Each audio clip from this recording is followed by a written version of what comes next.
हम्म BCom के सभी बच्चों, स्वागत है आप सभी का शंकर सर की क्लास में। एग्जाम करीब है और आपने अपनी तैयारी पूरी शुरू कर दी होगी और आपकी तैयारी हो भी गई होगी। तो आप सभी को बेस्ट ऑफ लक मेरी तरफ से।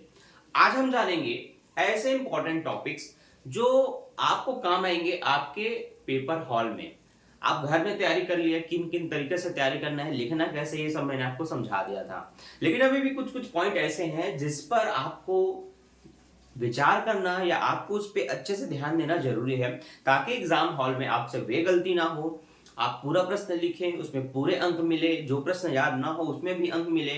इनके लिए ना कुछ पॉइंट पे ध्यान देना, जो आज मैं आपको बताने वाला हूँ डिटेल से इस वीडियो में। सबसे पहले अगर मैं चर्चा करूं तो सबसे पहला पॉइंट है हमारा, प्रश्न पत्र को ध्यान से पढ़ें।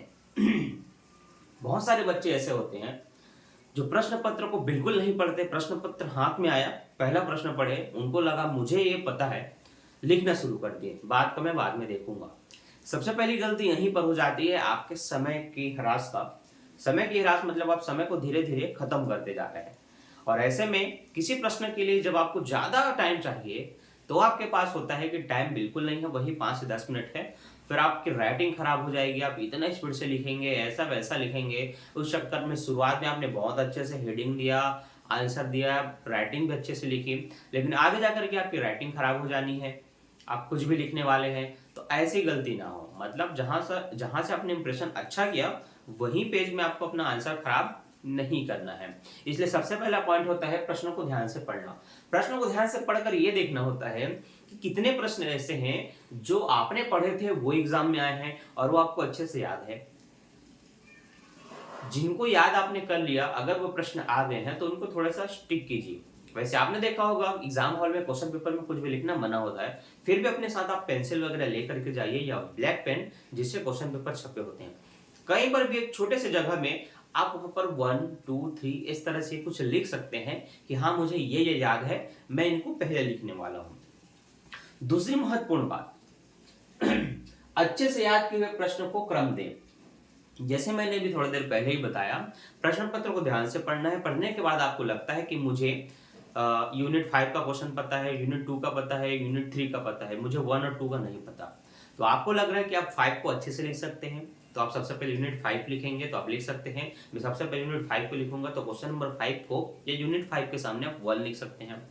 उसके बाद आपको 3 बहुत अच्छे से पता है तो आप 3 लिखने वाले हैं, इसके बाद तो आप 3 को 2 टिक कर सकते हैं।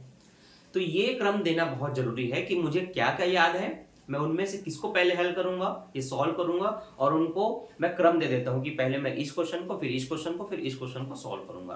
क्रम देना इसलिए जरूरी है क्योंकि लिखते समय आपके पहले 3 यूनिट के उत्तर ऐसे होने चाहिए जिस पर आपको बहुत अच्छे से कमांड हो या जिसको आप बहुत अच्छे से लिख सके, ताकि चेक करने वाले के ऊपर अच्छा इंप्रेशन जाए कि हाँ इस बच्चे को पूरा क्वेश्चन पेपर मतलब पूरे प्रश्नों का उत्तर याद है, वे बहुत अच्छे से लिख रहे हैं। तीसरा महत्वपूर्ण बात, लिखते समय हेडिंग जरूर डालें। इस पर मैंने एक डिटेल से वीडियो बनाया था जहां पर चर्चा किया था कि हेडिंग का कितना महत्व है आपके एग्जाम में। उन्हीं बातों को ध्यान में रखना कि आपको लिखते समय निबंध की तरह कोई भी चीजों को फटाफट नहीं लिख देना है। जैसे कि मान लेते हैं आपको न्यूटन के बारे में सब कुछ पता है, आपने हेडिंग नहीं दिया, आपने बस बता दिया कि वो यूनिट 3 है जिसमें नियोजन पूछा है। यूनिट 3 आप पूरा लिखना शुरू कर दिए, ये पूरा नियोजन है, ये यहाँ पर कहीं नहीं पता चल रहा था आपका आंसर शीट देख करके कि कहाँ से आपने परिभाषाएं लिखी, किस किस अर्थशास्त्रियों की या विशेषज्ञ प्रोफेसर की परिभाषा लिखी, कहाँ से आपने विशेषता स्टार्ट किया, आपका आशय कहाँ खत्म हुआ। अगर ये हेडिंग से नहीं पता चलता, इसका मतलब आपने जो लिखा है वो बहुत ही बेकार लिखा है, चाहे आपने पूरा आंसर क्यों ना लिखा हो। तो हेडिंग देना बहुत जरूरी है। आप पहले आशय देते हैं तो आप आशय का हेडिंग डालें, फिर आप परिभाषा देते हैं तो परिभाषा का डालें, विशेषता लिखते हैं तो विशेषताओं का हेडिंग डालें। उसके अंदर भी अगर आप 10 पॉइंट पे चर्चा करने वाले हैं तो निम्न विशेषताएं हैं करके आप 10 पॉइंट में उनकी विशेषताओं को लिखें, जैसे मैंने पॉइंट में आपको हेडिंग दिया, फिर उसके बाद एक एक पॉइंट को लिखकर उस पर चर्चा करें। तो पॉइंट टू पॉइंट लिखना जरूरी है, क्योंकि लिखने वाले के लिए आगे जाकर के लिखने में कोई समस्या नहीं होती। देखिए होता क्या है, मुझे मान लेते हैं नियोजन के 10 पॉइंट पता है, मैंने हेडिंग में सब कुछ नहीं लिखा, मैंने पहले हेडिंग बता करके उसके बारे में लिखना शुरू किया, फिर दूसरे को लिखना शुरू किया, फिर तीसरे को, 4 या 5 हेडिंग के बाद ऐसा हो रहा है कि मुझे शुरुआत में तो याद था, लेकिन अब लिखते लिखते उनके आंसर याद करते करते मैं भूल चुका हूँ कि आगे के 5 हेडिंग क्या थी। अब मैं बहुत कोशिश कर रहा हूँ, मुझे याद ही नहीं आ रहा, याद ही नहीं आ रहा है। अब मैंने क्या किया, मैंने छोड़ दिया कुछ पेज, कि पहले के 5 पॉइंट 2.5-3 पेज में आ गए, उतने ही पेज मैं उसके लिए छोड़ देता हूँ, मैं आगे का तैयारी करता हूँ। तो ये गलती ना हो कि पढ़ा हुआ चीज, याद किया हुआ चीज एग्जाम में आए और आप भूल जाएं। इसीलिए क्या करो, उसमें से जो जो चीज पूछा गया है, महत्व, क्षेत्र, लाभ, अगर आपको पता है तो बढ़िया, आप पहले उसका पॉइंट टू पॉइंट पूरा उसमें लिख ले। आपका शुरुआत के 2-3 पेज अगर पॉइंट लिखने में जाते हैं तो कोई दिक्कत नहीं, चेक करने वाले को ये पता चल जाता है कि आपको सारे पॉइंट याद है, मतलब आप उस पर डिटेल से चर्चा कर सकते हैं। आप इस काबिल हैं कि उस 15 नंबर के क्वेश्चन में 15 में 15 पाए। एटलीस्ट राइटिंग या किसी हेडिंग में गलत होने के कारण अगर कुछ नंबर कटा तो 12 से 13 नंबर आपका कहीं नहीं गया। इसलिए इन बातों को ध्यान रखना जो मैं पॉइंट टू पॉइंट आपके लिए बता रहा हूँ और आपके ऊपर चर्चा कर रहा हूँ। चौथा पॉइंट है हमारा, 8 से 10 पेज से ज्यादा ना लिखें, मतलब कम से कम उतना तो लिखें। ज्यादा लिख सकते हैं लेकिन कम से कम 8 से 10 पेज होने चाहिए, मतलब 4 से 5 पन्ने में आपके उत्तर होने चाहिए, क्योंकि आप 15 नंबर के क्वेश्चन की तैयारी कर रहे हैं, एग्जाम में आप हल कर रहे हैं, तो उसमें कम से कम 10 पेज तो दिखना ही चाहिए। 1 2 3 4 5 6 करके 10 पेज में आपका उत्तर होना चाहिए, क्योंकि बहुत सारे मुझे बच्चे पूछते हैं कितने पेज में उत्तर होना चाहिए, तो मिनिमम की मैं बात करूं तो 8 और 10 इतने पेज तो होने चाहिए। अधिकतर आप 15 पेज तक लिख सकते हैं, लेकिन वो काफी ज्यादा हो जाते हैं, वो तब ठीक है जब सच में किसी प्रश्न के उत्तर उतने पेज में लिखने लायक है। बाकी अधिकतर क्वेश्चन के आंसर ना 8 से 10 पेज के अंतर्गत आ सकते हैं, अगर एक्स्ट्रा 2-4 पेज भर गए तो कोई दिक्कत नहीं है, लेकिन इतना होना चाहिए। ऐसा नहीं कि चेकर ने देखा पहला पेज, दूसरा पेज, तीसरा पेज, चौथा पेज खत्म, 4 पेज में उसका आंसर खत्म, तो नहीं, आप 12वीं में नहीं है, आप कॉलेज में हैं, आपका आंसर इतना बड़ा होना चाहिए कि कम से कम 10 से 12 पेज भर जाए। ठीक है, आगे ध्यान देते हैं। समय का विशेष ध्यान रखें, कम से कम 30 से 40 मिनट में आपका एक प्रश्न हल होना चाहिए। ये बातें इसलिए बहुत जरूरी है, कई बार बच्चे ना तो घड़ी लेके जाते हैं ना तो एग्जाम हॉल में घड़ी होता है, उनको जो पता है उन्होंने फटाफट फटाफट लिखना शुरू कर दिया। जो गलती मैंने आपको सबसे पहले बताया कि कोई बच्चे प्रश्न पढ़ते ही नहीं है, बस मुझे ये पता है मैं उसको लिख सकता हूँ, तो धड़धड़ धड़धड़ धड़धड़ लिखना शुरू कर दे, इतना लिख रहे हैं कि पता चलता है मैंने मिनिमम 10 से 12 पेज कहा था, वह बच्चे 15 से 16 पेज भर चुके हैं केवल एक क्वेश्चन में। समय कितना लग गया, अपने पूरे 1 से सवा घंटे या 1.5 घंटे को उन्होंने बिता दिया केवल एक क्वेश्चन पे। अभी आपके पास 4 क्वेश्चन है और आपके पास मुश्किल से 1-1.5 घंटे का समय है।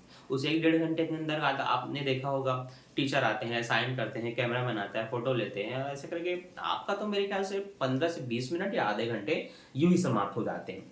इसलिए एग्जाम हॉल में ये समझ के जाओ कि आपके पास केवल 2.5 घंटे हैं, और 2.5 घंटे में प्रिपरेशन कैसे होगा, तो हर एक क्वेश्चन को 30 से 40 मिनट देना है, तो 3 पंचे 15, आप अपने मिनट को काउंट कर सकते हैं कि कितना मिनट लगने वाला है, 150 मिनट या 160 मिनट।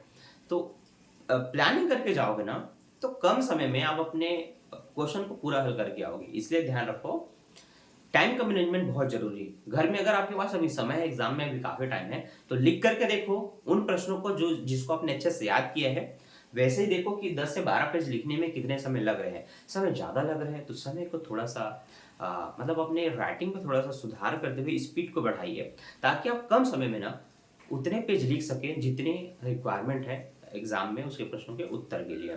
तो ये बातें ध्यान में रखना जिस पर मैंने चर्चा किया कि 30 से 40 मिनट में होना चाहिए। उसके बाद का जो आपका पॉइंट है वो ये है किसी प्रश्न का उत्तर अलग अलग जगह पर अगर लिखना है तो उत्तर क्रमांक डालने के बाद ही लिखें। जैसे मैंने अभी थोड़ी देर पहले बताया था कि कई बच्चे ऐसे होते हैं कि पॉइंट दिए बिना लिखना शुरू किया, अब 5 पॉइंट लिखने के बाद उनको आगे का पॉइंट याद नहीं आ रहा है, 10 मिनट मेहनत से याद करने के बाद भी उनको याद नहीं आया, तो वे क्या करेंगे, किसी अगले प्रश्न को जिसका उत्तर उनको पता है वे उसका हेडिंग डालेंगे और इसके लिए लगभग 2-3 पेज छोड़ देंगे और फिर लिखना शुरू करेंगे। कई बार बच्चे ऐसा भी होते हैं कि उनको ये आइडिया ही नहीं होता कि वो याद आएगा, तो उसके तुरंत बाद मान लेते हैं अभी ये 5वें पेज में उसका आंसर खत्म हुआ, लेकिन अभी भी लिखना बाकी है लेकिन याद नहीं आ रहा है, तो जस्ट उसके बाद के पेज में उन्होंने दूसरे प्रश्न का उत्तर लिख दिया। उसको कंप्लीट करने के बाद उनको याद आ रहा है कि इसके जो 5 पॉइंट बचे थे वे मुझे अब याद आ रहा है, तो मैं क्या करूं, ऐसे में लिखूं मत लिखूं, तो क्या करके लिखूं। तो कई बार बच्चे लिख देते हैं लेकिन गलती होती है वे उत्तर क्रमांक डालना भूल जाते हैं। उत्तर क्रमांक डालना भूल गए तो इस मिस्टेक के कारण आपको उसमें पूरा नंबर नहीं मिल पाएगा।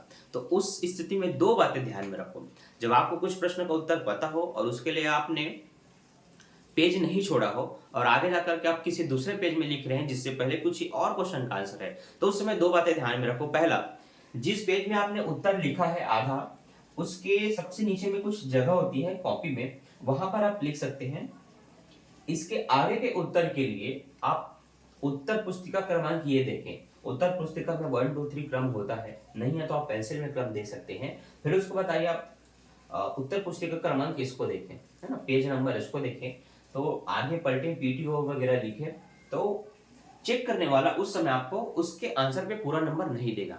अन्यथा उसको लगा कि यहाँ तक आपने प्रश्न 2 का उत्तर लिखा, उसके बाद आप यहाँ से प्रश्न 3 स्टार्ट कर दिए, तो वो क्या सोचेगा, आपने बस 2 पन्ने लिखा, इस प्रश्न के बारे में आपको आगे नहीं पता, तो आपको इसमें 2-4 नंबर जो भी देना है उतना देके आगे बढ़ जाएगा। ये गलती ना हो, इसलिए आप जैसे मैंने बताया कि ये नीचे में लिखें। लिखने के बाद फिर वो बंदा जो चेक करेगा, प्रोफेसर, वे चले जाएंगे आपके उस अंतिम पेज में जहां पर इसके आगे के उत्तर हैं, और वो ये चेक करेंगे इसी से रिलेटेड उसके सारे पॉइंट सही हैं या आपने कुछ भी लिखा है। फिर उनको लगा, दोबारा फिर इसको चेक करेंगे, फिर वहां पर लास्ट ऑफ पेज में जाके चेक करेंगे कि हाँ इस बच्चे ने उसके सारे आंसर को लिखा है, हो सकता है वो भूल गया हो, तब वो फिर दोनों को चेक करके कंप्लीट आपको उसमें से 15 में 10-12 जितना देना है वे पूरा नंबर देंगे। ठीक है, तो इन सभी बातों पर जिसपे मैंने चर्चा किया, इसको एग्जाम हॉल में प्रॉपर ध्यान में रख करके जाना, इनकी पूरी प्लानिंग करके जाना जिसके बारे में मैंने चर्चा किया, ताकि एग्जाम में पूरा लिखने के बाद भी आपको कम नंबर ना मिले और आप फेलियर सप्ली के शिकार में ना आए। तो आज की वीडियो कैसी लगी मुझे कमेंट करके जरूर बताइए। ये सारे जो आज हमने टॉपिक पर चर्चा की है उन सभी बच्चों के लिए बहुत इंपॉर्टेंट है जो एग्जाम में बिना किसी प्रिपरेशन या प्लानिंग के चले जाते हैं। तो आप सभी अपने दोस्तों को, आप सभी बच्चे अपने दोस्तों को इस वीडियो को ज्यादा से ज्यादा शेयर करो, ताकि वे भी इन गलतियों को ध्यान में रख करके इन गलतियों को ना करें और एग्जाम में अच्छा परफॉर्मेंस दे और सभी बच्चे पास हो जाएं। तो वीडियो को लाइक करो, दोस्तों में शेयर करो। मिलता हूं नेक्स्ट वीडियो में। Thanks for watching. अगला वीडियो किस टॉपिक पे बनना चाहिए कमेंट करके बता सकते हैं। बाकी bye bye, thanks for watching.